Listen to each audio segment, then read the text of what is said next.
नमस्कार। इस समय आप देख रहे हैं लोकेशन 24 न्यूज। राजस्थान सरकार के राज्य मंत्री स्वतंत्र प्रभार संजय शर्मा ने कहा कि राज्य में बिना भेदभाव के कार्य किया जाएगा, अंतिम पंक्ति तक केंद्र की योजनाओं का लाभ पहुंचाया जाएगा। वह आज अलवर सीमा में प्रवेश करने के बाद पत्रकारों से बात कर रहे थे। अलवर सीमा पर मंत्री का भव्य स्वागत किया गया। उनके साथ अलवर जिले के जिला अध्यक्ष सहित भाजपा के पदाधिकारी मौजूद रहे। राज्य मंत्री संजय शर्मा ने कहा कि देश ही नहीं पूरे विश्व में अपने नेतृत्व का लोहा मनवाने वाले प्रधानमंत्री नरेंद्र मोदी के प्रति राज्य की जनता ने पूरी तरह विश्वास व्यक्त किया है और स्पष्ट बहुमत दिया। उसी तरह युवाओं के हृदय सम्राट मुख्यमंत्री भजनलाल शर्मा के बनने के बाद राजस्थान की जनता में खुशी का माहौल है। उन्होंने कहा कि राजस्थान में चौमुखी विकास किया जाएगा और किसी भी तरह का भेदभाव नहीं किया जाएगा। बीजेपी सरकार का मुख्य मकसद विकसित राज्य बनाना है। विभाग मिलने के सवाल पर उन्होंने कहा कि सरकार जो भी जिम्मेदारी देगी उसे निभाने के पूरे प्रयास किए जाएंगे। केंद्र और राज्य की योजनाओं को अंतिम पंक्ति के व्यक्ति तक पहुंचाने का काम किया जाएगा। ईआरसीपी योजना के सवाल पर उन्होंने कहा कि वर्ष 2013 से 18 के बीच भारतीय जनता पार्टी की सरकार थी, इस योजना को लाया गया। उसके बाद कांग्रेस की सरकार आ गई। 4 साल तक मुख्यमंत्री रहे अशोक गहलोत ने कोई कार्य नहीं किया। आखिरी के 1 वर्ष में बीजेपी को बदनाम करने का कार्य किया। उन्होंने कहा कि इससे बड़ी खुशी नहीं हो सकती कि 1 माह के अंदर ही इस योजना को स्वीकृति मिल गई, जिसमें केंद्र 90% राशि देगा, राज्य 10% राज्य देंगे। ईआरसीपी को शीघ्र अमली जामा पहनाया जाएगा, जिससे आमजन को पीने का पानी और सिंचाई का पानी मिलेगा। ये योजना 13 जिलों से होकर निकलेगी, जो राज्य के लिए महत्वपूर्ण होगी।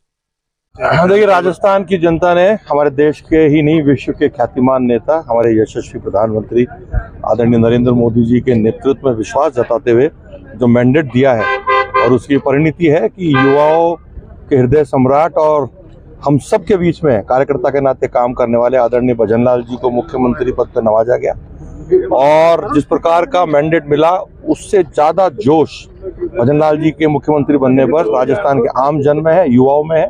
और मुझे पूरा विश्वास है कि आने वाले समय में माननीय मुख्यमंत्री जी, माननीय प्रधानमंत्री जी के मार्गदर्शन में राजस्थान का चौमुखी विकास करेंगे और बिना किसी भेदभाव के करेंगे। लगातार आप दावे करते रहे थे पानी का प्रयास करेंगे, 13 जिलों को लेकर के जो प्रयास जारी थे, क्या पूरी अभी योजना रहेंगी, आगे क्या तैयारी है? 13 से 18 वाली जो भारतीय जनता पार्टी की नेतृत्व वाली सरकार थी, उस सरकार ने इस योजना को बनाया था और अमली जामा पहनाने का प्रयास किया था। दुर्भाग्य से 2018 में हमारी सरकार चली गई और कांग्रेस की सरकार बन गई।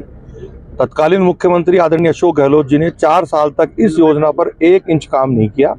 आखिरी वर्ष में उन्होंने जनता को गुमराह करने के लिए भारतीय जनता पार्टी के ऊपर कई तरह के आरोप लगाए, ईआरसीपी को लेकर के घेरने का प्रयास किया, जिसका जवाब राजस्थान की जनता ने उनको सत्ता से बाहर करके दिया है। और मुझे बताते हुए खुशी है कि हमारे राज्य को बने हुए, सरकार को बने हुए, भारतीय जनता पार्टी सरकार को बने हुए अभी 1 माह भी नहीं हुआ है और केंद्र ने और राज्य ने जिस प्रकार से पहल करी है, विशेष रूप से मध्य प्रदेश सरकार ने राजस्थान सरकार के बीच में समझौता हुआ है और केंद्र ने 90% राशि देने की घोषणा भी करी है और राज्य सरकार उसमें 10% हिस्सा राशि अपना देगा।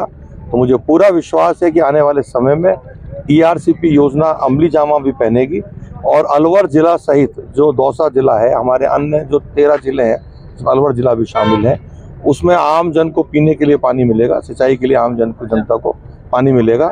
ईआरसीपी योजना बहुत जल्दी अमली जामा पहनेगी। विभागों का वितरण अभी होना है, बड़ी जिम्मेदारी आपको दे दी गई है, क्या उम्मीद लग रही है कि जो विभाग मिलेंगे उसमें किस तरह का डेवलपमेंट आपका रहेगा? देखिए, माननीय मुख्यमंत्री जी और शीर्ष नेतृत्व जो भी जिम्मेवारी देगी उसको बखूबी निभाने का प्रयास करूंगा और प्रयास ये करूंगा कि उस जरूरतमंद व्यक्ति को जिसको आवश्यकता है राज्य की सरकार की योजनाओं की, मूलभूत आवश्यकताओं की, वो आवश्यकता उसकी पूर्ति हो।